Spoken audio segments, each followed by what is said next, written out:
Greetings, lovers of liquor. Nate and Morgan, Liquor on the Rock. Welcome to another weekly whiskey wrap-up. We've got an extra special guest this week. Co-worker at the beautiful Friday Harbor House. Good friend. A man with an excellent palate and the credentials to back it up. And the same name. Nathaniel Herring. Welcome. I shaved my back for this. It was nude. It looks nice. This week we're doing a Laphroaig flight. Yeah. Tell us what we got, Morgan. The Four Horsemen of the Apocalypse of Pete, basically. We've got the Laphroaig Select, which is a new offering from Laphroaig recently this year. The Laphroaig 10-year coming up after that. This is your standard. This is you should see this at pretty much every bar that's worth anything. And following up, a special one, Laphroaig Triple Wood. This was initially only available in international markets for airports and things like that, and only within the last 2 years they started bringing it out for sale in domestic market. And finally, the heavy hitter at the end, the Lore. This is new this year as well. Laphroaig is marketing this as an ode to the distilling and blending skills that they've learned over the years. So, and as Laphroaig likes to market itself as the richest of the rich, I think they've definitely hit the mark on this one. Laphroaig's probably going to be your big jump if you're trying anything majorly peated for the first time. And Laphroaig does tend to be very polarizing. It's you either love it or you hate it, or you learn to love it. But definitely give it a shot if you want to see what an Islay Scotch is. The Islay style, there's different regions in Scotland. Each one kind of symbolizes a different type of Scotch style. And Islay is a small island off there. And they generally tend to make things quite a bit peatier. So a lot of smoke on both the nose and the flavor generally. But we're going to start off with the Select. You can already smell that smoke. Yeah. Oh yeah. And I prefer the big, peaty, smoky. They like smoky. Nathaniel and I were just talking about Lagavulin and yeah, Lagavulin's going to be another one. We'll get that one done. We got to get our hands on some of that. Really jumps out of the glass at you. Yeah. Tickles the nostrils. Now the Select's one of their newest offerings, and I also think it's one of their lightest. If you have a chance to try this one, it actually runs out where I found it cheaper than their standard 10-year offering. It's a little thinner as far as mouthfeel goes for me. I would never call this watery. No. I would be like thin and it's nice. It almost like just coats. Evaporates. Yeah. Kind of like it's just you're left with the flavor, but not necessarily the liquid still hanging out.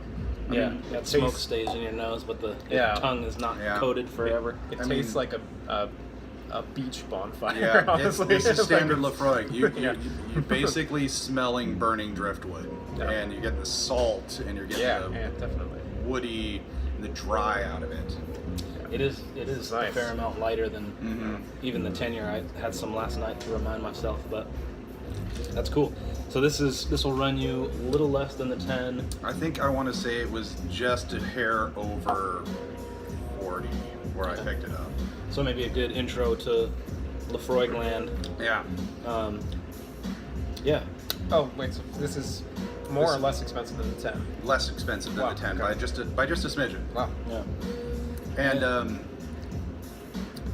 as we get into the other ones we're tasting, I have a feeling that Laphroaig's offering this because they've been doing a lot of great special releases like the Lore, where they've been playing with different wood aging, and this is the stuff that didn't quite fit the flavor profile for everything else they were doing. So I can't say this for certain, but it may be they're just trying to get rid of stock for this. The field blend. Yes. What are some other Islay offerings we can expect to try? Lagavulin's going to be a classic. Lagavulin, as we get into that, I think it's like if you're going to have one real rich, peaty Scotch, Lagavulin's going to be one of the ones to have on hand. Which is, that's as my discussed, Nate's favorite. Used to steal it from my pops when I was 13, and he would wake up enraged Yes. because Furious.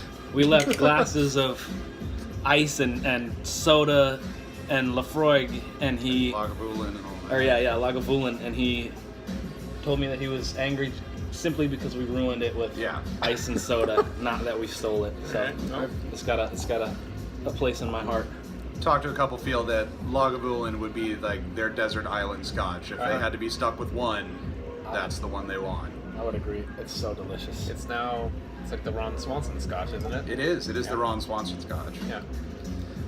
Back to Laphroaig. This is the 10. This is a good standard bar offering. You should be able to find this.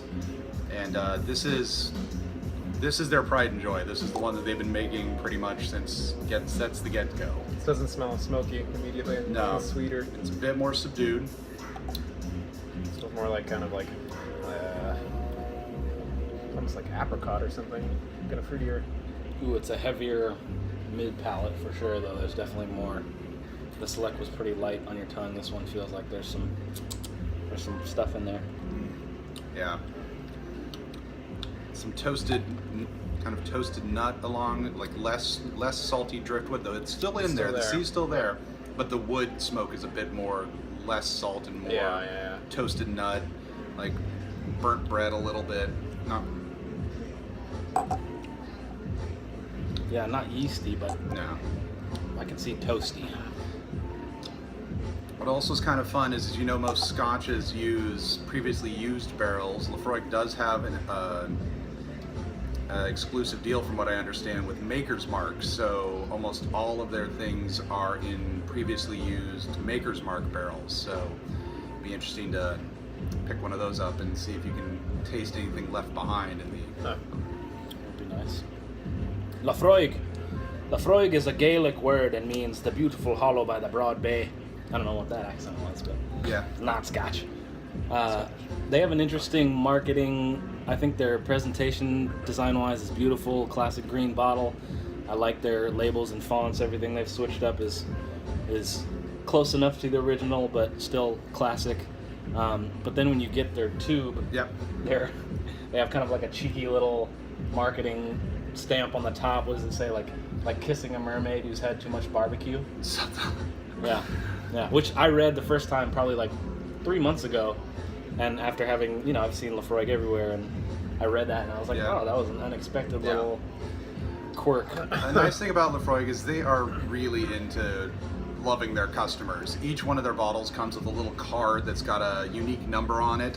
You can go online, sign up to be a friend of Laphroaig, punch in your number. You'll get points that you could use towards purchases, but that number also comes with 1 square foot of their property that becomes yours. And if you ever show up to their distillery for a tour, they will walk you out there, show you where your 1 square foot is, give you a little flag, and they will pay you rent in the form of a free dram in the tasting room. I gotta get on It's there. a weird business practice. Also, you can sign their big book, and you sign up for the Friends of Laphroaig website, and that is the only place where you can get a yearly offering that they do called the Cardias, which means friendship in Gaelic, where it's the blend changes every year. I've had 2 different years of it, and I did like the 2017 far better than the 2018, but they just mix it up. They come up with a different blend or a different style and offer it only to the people on their friends website. All right, so I've got to sign up. is Yeah, what you're it's telling quick and easy sign up. me. Okay. I recommend it. I'll rinse. Yes, please.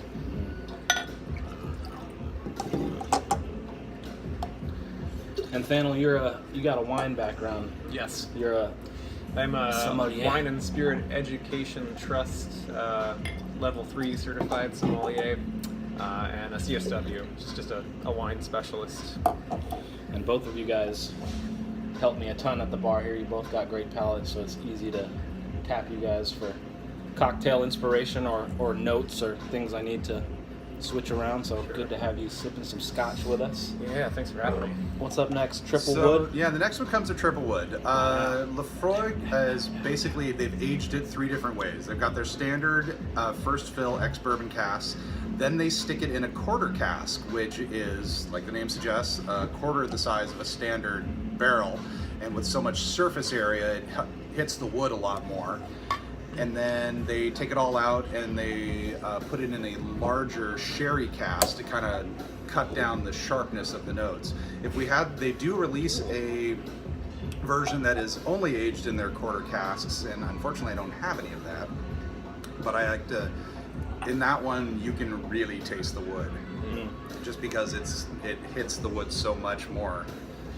And the neat thing about Laphroaig is their warehouse for aging is right on the water, like literally 10 feet from the edge of the ocean. So you're getting all this salty sea air, and it's Scotland. It's not exactly the driest place in the world, so a lot of wet and temperature changes. So it really does kind of intensify their flavors. I feel a lot of nice movement of the barrels. And cool triple wood. We got like more cinnamon. Yeah, and I can like smell the wood on spice this and one. Woods, or like fall spices. There's like a nutmeg kind of smell in that one. I get the kind of the char wood smell that I get off a lot of bourbons on this one, just because I think it's had so much more wood contact. Yeah, definitely. You can taste it on your tongue too. It's got that, like, I don't think tannin's the right word, but it's got a thickness that I associate with wood. Very woody. You get a almost kind of tobacco smoke, for me anyway, along with the kind of driftwoody salty, and of course kind of like toffee sweetness for me. Definitely. A little sherry. Like almost creme brulee, like burnt sugar a little bit. It's interesting, like even though these are all completely different offerings from Laphroaig, they all have like kind of a very signature flavor, at least. Maybe not so much aroma, but like kind of like that burnt kind of driftwood taste, and it's more subtle and it's more pronounced in each of the ones. But you can kind of tell like, oh, it's Laphroaig. It's kind of cool. And one other flavor that I did not mention, they usually pick up that I don't get in the triple wood, but I do get it from the Select and the 10, is that medicinal, very iodine flavor. Kind of that salty, forgive me for saying light vinyl Band-Aid-ish, just on a little bit under there. So it's all completely kind of signature to their flavor profile. That's a tasty one. Yeah. Price for the triple wood, I want to say it came in just shy over $100 when I got it from Dufo. So yeah. Okay. I know. I bought it for a gift. But you'd be the first to admit that you have a unhealthy. Yeah, I got a bit of a problem. An unhealthy habit of buying delicious bottles, which suits us just fine. Yeah. We're the beneficiary of Morgan's What's healthy, vices. really? Right. We're all gonna die. I'd rather die smelling of smoke.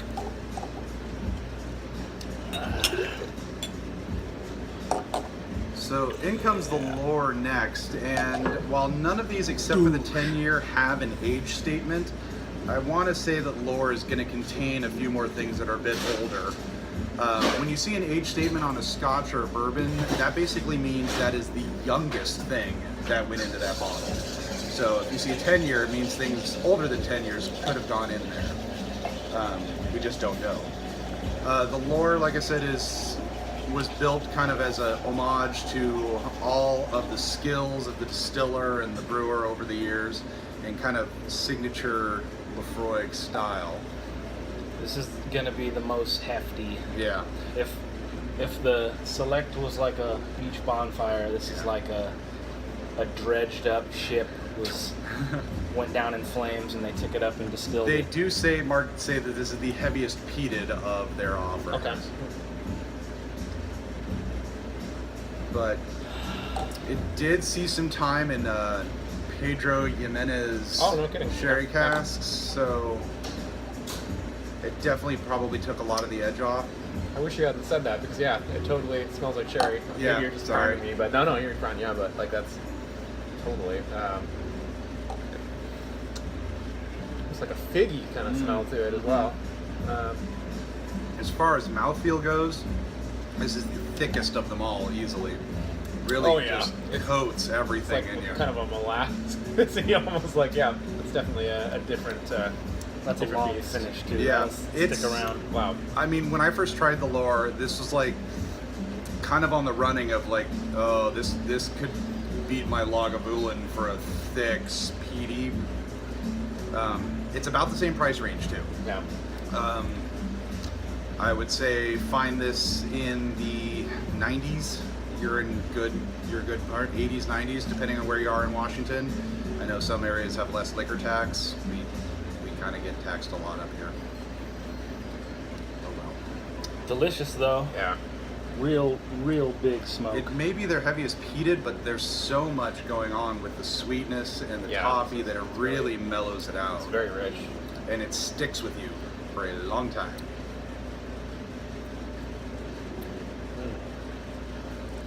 I'm Lore with Aaron Mankey. It is just like picking up a fucking wood from the fire. Yeah, totally. I made a joke earlier that Laphroaig's flavors are kind of like Taco Bell Mexican food. It's the same 5 ingredients, just in different orders. With Laphroaig, it's like the same tastes, but they come in different orders and different intensities. Like with the Select, you're getting a very salty driftwood with very little sweetness, but with the Lore, you're getting that sweet and thick with that driftwood just kind of like stays under the radar the entire time. I mean, it's there. It makes its presence known, but it's not full kick you in the nose. Yeah, for sure. This tastes hotter than. They should all be around the same, about 48%. It blooms more like right in your clavicle. I guess the triple wood's 48%, Select 40, 10-year 43. So Yeah, it's on the higher end. Interesting. Ooh, yeah. The power. It's spicier too. Yeah. It's got almost like a cayenne tingle to it. It's interesting. this one could probably afford a couple little drops of water, but it's not too high a proof to completely need to bump it up too much. Might open it up a little bit for you. You want to? Yeah. I got a little bit left. Why don't we just try to get a drop in there?